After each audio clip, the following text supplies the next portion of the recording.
ప్రసంగానికి మనస్ఫూర్తిగా ధన్యవాదాలు తెలియజేస్తూ ఈ తీర్మానాన్ని బలపరుస్తున్నాను. అధ్యక్ష, ఈ సందర్భంగా గవర్నర్ గారు ఒక కొటేషన్ స్వామి వివేకానంద చెప్పిన స్ఫూర్తిని తీసుకొచ్చారు. ఇది ఇక్కడుండే మనమే కాకుండా రాష్ట్రంలో ఉండే ప్రజానీకం మొత్తం, భారతీయులు మొత్తం కూడా ఆలోచించాల్సిన, ఇది ప్రపంచం కూడా ఆలోచించాల్సిన స్ఫూర్తిది. ఆయన రాసింది, మనం ఈ రోజున ఏ స్థితిలో ఉన్నామో దానికి మనమే బాధ్యులం.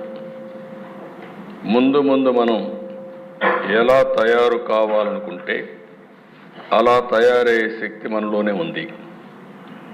మనం ఇంతవరకు ముందు చేసిన పనుల వల్ల మనం ఈ రోజున ఈ స్థితిలో ఉన్నాం.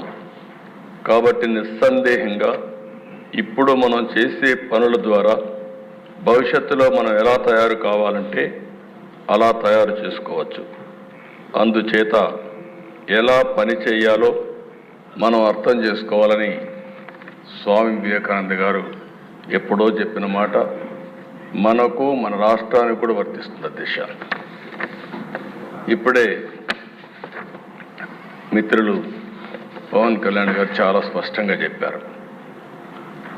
అధ్యక్ష, తెలుగు రాష్ట్రం, తెలుగు ప్రజానికం వివిధ సందర్భాల్లో అనేక ఇబ్బందులు పడ్డారు. మద్రాసులో ఉండేవాళ్ళం. స్వాతంత్రం వచ్చే వరకు మద్రాసులో ఉండి పొట్టి శ్రీరాములు గారు త్యాగం చేసి ప్రాణాలు అర్పించిన తర్వాతనే రాష్ట్రం ఏర్పాటైంది. అది కూడా అధ్యక్ష 1353 అక్టోబర్ 1న కర్నూలు కేంద్రంగా ఆ రోజు ఆంధ్ర రాష్ట్రాన్ని ఏర్పాటు చేసుకోవడం.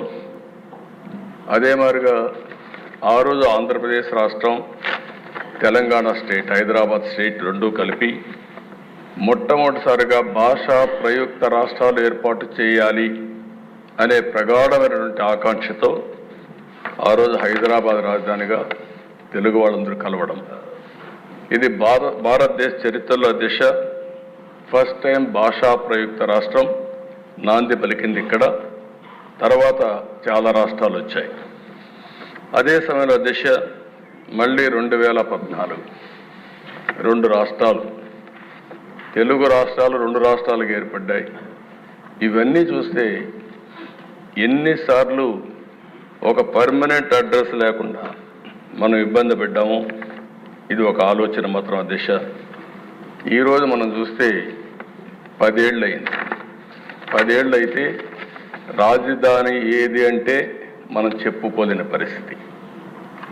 అంటే మొన్నటి వరకు మీరు చూస్తే అధ్యక్ష 5 ఏళ్ళు అమరావతి అనుకున్నాం, 5 ఏళ్ళు 3 రాజధానుల ముచ్చటొచ్చింది. ఏది రాజధాని చెప్పలేక అవమానం పాలయ్యే పరిస్థితికి వచ్చాం అధ్యక్ష. ఇంకొక పక్క అధ్యక్ష, ఈరోజు మీరు చూస్తే మొట్టమొదటిసారిగా 1982లో ఎన్టీ రామారావు గారు తెలుగుదేశం పార్టీ పెట్టి ఈరోజు అనేకమైనటువంటి ఒక విశ్వాసాన్ని కల్పించే కార్యక్రమాలు ఆయన చేశారు.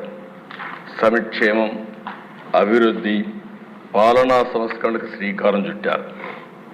తెలుగు జాతి అనేది అప్పటికి మదరాసి అని పిలిచే పరిస్థితి నుంచి మొట్టమొదటిసారిగా తెలుగు జాతి ఒకటి ఉందని ప్రపంచానికి చాటి చెప్పిన నాయకుడు నందమూరి తారక రామారావు గారి దిశ ఎన్టీఆర్. అదే సమయంలో దిశ మనందరం ఒకసారి ఆలోచిస్తే తెలుగు నేలపైన పుట్టినటువంటి పివి నరసింహరావు గారు ఆర్థిక సంస్కరణలు తీసుకొచ్చాడు. ఇప్పుడే మిత్రులు పవన్ కళ్యాణ్ గారు చెప్పినట్టు పింగళ వెంకయ్య గారు మన జాతీయ ఎజెండా రూపకల్పన చేశారు.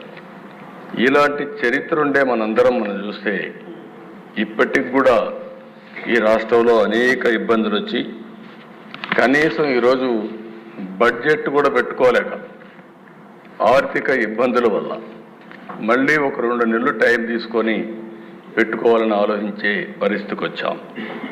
ఇంకో పక్క దిశ పివి నరసింహారావు గారు తీసుకొచ్చిన ఆర్థిక సంస్కరణలు ఈ దేశం యొక్క పెను మార్పులకు నాంది పలికింది.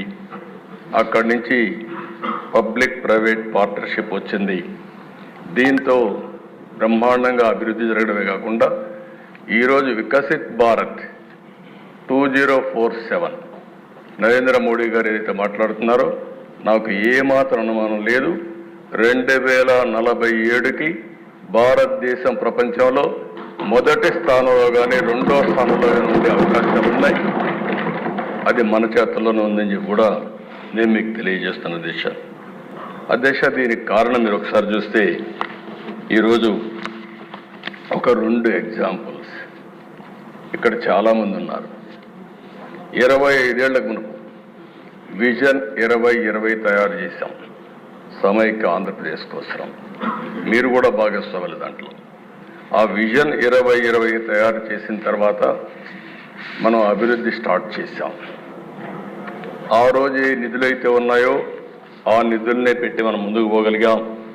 ఈరోజు మీరు చూస్తే దేశంలోనే highest per capital income Telangana రాష్ట్రం ఉండడం ఆ రోజు చేసిన అభివృద్ధి వల్ల సాధ్యమైందని చెప్పి కూడా నేను మీకు తెలియజేస్తున్నాను. ఇది గుజరాత్, ఇంకా చాలా రాష్ట్రాలు ఉన్నాయి అధ్యక్ష. గుజరాత్ ఉంది, కర్ణాటక ఉంది, హర్యానా ఉంది. అన్ని రాష్ట్రాల కంటే ముందు పోయే పరిస్థితికి వచ్చింది. ఇది ఒక ఉదాహరణ మాత్రం. ఇంకో పక్క అధ్యక్ష మీరు ఒకసారి చూస్తే ఎన్ఆర్ఐస్, ఎందుకు ఈ సభలో ఈ మాటలు చెప్తున్నానంటే ఈరోజు పవన్ కళ్యాణ్ గారు మాట్లాడినప్పుడు ఒక విషయం చాలా స్పష్టంగా చెప్పాడు. నేను వివేకానంద స్ఫూర్తిని కూడా మీకు చెప్పాను. ఈరోజు ఇక్కడుండే హౌస్లో మెంబర్స్ అందరం కలిసి సమిష్టిగా పనిచేస్తే ఈ రాష్ట్రాన్ని నెంబర్ 1 రాష్ట్రంగా తయారు చేయడం కష్టం కాదనే విషయానికి నేను ఈ విషయాలు మీ దృష్టికి తీసుకొస్తున్నాను.